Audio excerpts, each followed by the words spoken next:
రాష్ట్రంలో సైకోలుగా ముద్ర వేయించుకున్నటువంటి నాయకులందరూ కూడా సైకో జగన్మోహన్ రెడ్డి నేతృత్వంలో జిల్లాల వారీగా నియోజకవర్గాల వారీగా పిల్ల సైకోలుగా ముద్ర వేయించుకున్నటువంటి నాయకులందరూ మీడియా ముందుకు వచ్చి నంగనాచుల్లాగా మాట్లాడుతూ ఉన్నారు.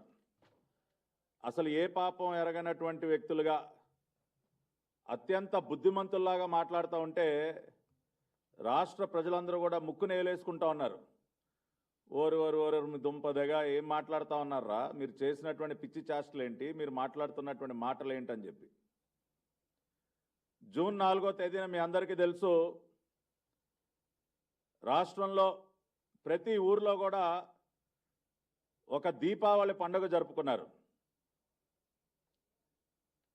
ఒక నియంత పాలనకి ముగింపు పలికిన రోజు, రాష్ట్రానికి తిరిగి స్వాతంత్రాన్ని అందించినటువంటి రోజు జూన్ 4, 2024 చరిత్రలో నిలిచిపోతుంది. ఆ రోజున పెద్ద ఎత్తున ఉత్సవాలు సంబరాలు జరుపుకున్నారు. ఈ రోజుకి కూడా ఆ పండుగ వాతావరణం ఆగలేదు.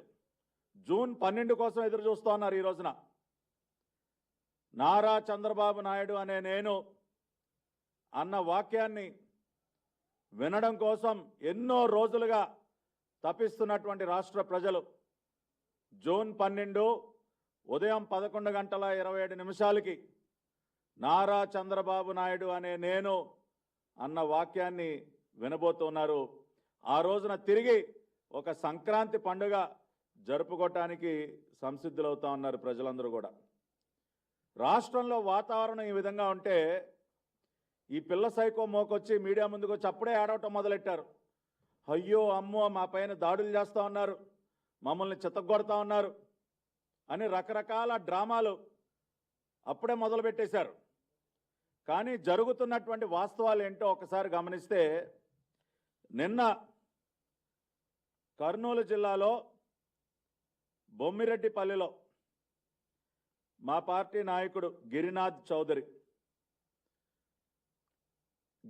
చౌదరి గారిని అత్యంత కిరాతకంగా నడి రోడ్డు మీద హత్య చేశారు వైసీపీ సైకో మోకలు.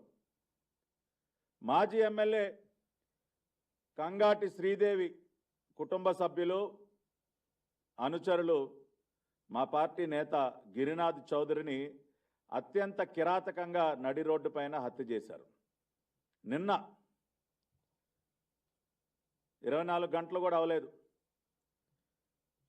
దీనికి ఏం చెప్తారు ఈ పిల్ల సైకోలు? ఇవాళ హింసని ప్రేరేపిస్తున్నది ఎవరు? హింసకి పాల్పడుతున్నది ఎవరు?